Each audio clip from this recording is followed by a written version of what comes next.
नमस्कार ମୋ ନାଁ ହେଲା ଯୋଗେଶ। ଆଉ ଆଜି ଆମେ ଗୋଟେ କବିତା ନେଇକରି ଆସିଛୁ ଆପଣମାନଙ୍କ ପାଖେ। କିନ୍ତୁ କବିତାଟା ଶୁଣବା ପୂର୍ବରୁ ମୁଇଁ ଆପଣମାନଙ୍କୁ ଜଣାଇ ଦଉଛେ ଯେ ଯେନ୍ କବିତାଟା ଆପଣ ଯେନ୍ ୟୁଟ୍ୟୁବ ଚ୍ୟାନେଲରେ ଶୁଣୁଛନ୍ ସେଟା ହେଲା event production JN music presence. ଆପଣମାନେ এই ଚ୍ୟାନେଲକେ ଟିକେ ଲାଇକ୍ ସବସ୍କ୍ରାଇବ ନିହାତି ଟିକେ କରିବେ ଆଉ ପାରିବେ ବୋଲେ ଟିକେ ସେୟାର ନିହାତି ଭାବେ ଟିକେ କରିବେ ଯେମିତିକି ଆମେ ଆଗେ ଆଗେ ବଢ଼ିପାରମା। ଆଉ ଆପଣମାନେ ସବସ୍କ୍ରାଇବ ଯଦି କରିଦେବେ ଆମ ଲାଗି ଆପଣ ଲାଇକ୍ ଆମେ ରଖିଥିବୁ ସେଟା ଆପଣମାନେ ଶୁଣିପାରିବେ। ଆଜିର କବିତା ହେଲା ମଣିଷର ସ୍ୱାର୍ଥ ଉପରେ।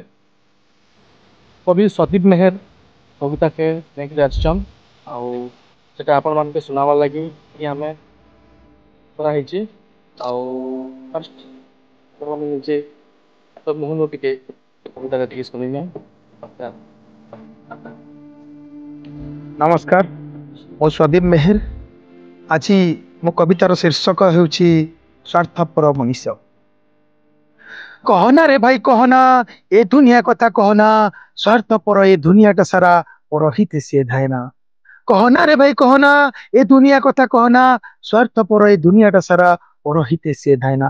ଅଧ୍ୟକ୍ଷ ଆଜି ଟଙ୍କା ଖାଉଛି, କଲେଜ କଥା କିଛି ଭାବେ ନା। ଅଧ୍ୟକ୍ଷ ଆଜି ଟଙ୍କା ଖାଉଛି, କଲେଜ କଥା କିଛି ଭାବେ ନା। କହନା ରେ ଭାଇ କହନା, ଏ ଦୁନିଆ କଥା କହନା, ସ୍ୱାର୍ଥପର ଏ ଦୁନିଆଟା ସାରା ପରହିତେ ସିଏ ଧାଏନା, ପରହିତେ ସିଏ ଧାଏନା। ଅଧ୍ୟାପକ ମାନେ ପଢାଉନାହାନ୍ତି, କରୁଛନ୍ତି ଖାଲି ବାହାନା। ଅଧ୍ୟାପକ ମାନେ ପଢାଉନାହାନ୍ତି, କରୁଛନ୍ତି ଖାଲି ବାହାନା। ମୂର୍ଖ ସରକାର ଏ କଥା ଜାଣୁନି, ଦେଉଅଛି ଖାଲି ଦରମା, ଦେଉଅଛି ଖାଲି ଦରମା। କହନା ରେ ଭାଇ କହନା, ଏ ଦୁନିଆ କଥା କହନା। ପିଅନ ମାନେ ତ ସାଇବଟୁ ବୋଲି, ପିଅନ ମାନେ ତ ସାଇବଟୁ ବୋଲି ଦେଖାଉଥାନ୍ତି ସିଆଣା। ଝାଡୁ ଧରିବା ତ ଦୂରର କଥାରେ କାଟି କୁଟି କୁଟା କରେ ନା। କହନା ରେ ଭାଇ କହନା, ଏ ଦୁନିଆ କଥା କହନା, ସ୍ୱାର୍ଥପର ଏ ଦୁନିଆଟା ସାରା ପରହିତେ ସିଏ ଧାଏନା। ଉପଜିଲ୍ଲାପାଳ ସବୁ ଜାଣି ଶୁଣି କାହାକୁ ବି କିଛି କହେନା। ଉପଜିଲ୍ଲାପାଳ ସବୁ ଜାଣି ଶୁଣି କାହାକୁ ବି କିଛି କହେନା। ଯେତେ ଯାହା କହିଛି ବୋଲି କହିଲେ ଶୁଣନ୍ତିନି କାହା କାନ୍ଦନା। କହନା ରେ ଭାଇ କହନା, ଏ ଦୁନିଆ କଥା କହନା। ମନ୍ତ୍ରୀ ମହୋଦୟ ଗରିବ ବେଦନା ଯେତେ ଶୁଣାଇଲେ ଶୁଣେନା।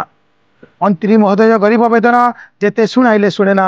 ଟଙ୍କା ପଛେ ପଛେ ଧାଉଁଅଛି ସିଏ, ଜାଣୁନାହିଁ କାହା ଯନ୍ତ୍ରଣା, ଜାଣୁନାହିଁ କାହା ଯନ୍ତ୍ରଣା। ପୋଲିସ ବାବୁର ପୋଲିସିଆ କଥା କାହାକୁ ନାହିଁ ବା ଜଣା।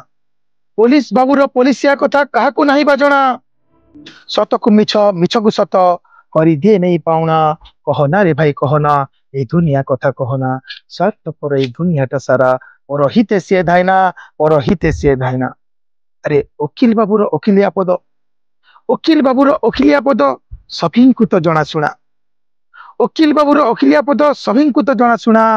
ଦୋଷୀକୁ ନିର୍ଦ୍ଦୋଷୀ, ନିର୍ଦ୍ଦୋଷୀକୁ ଦୋଷୀ କରିବାରେ ସିଏ ପୁରୁଣା।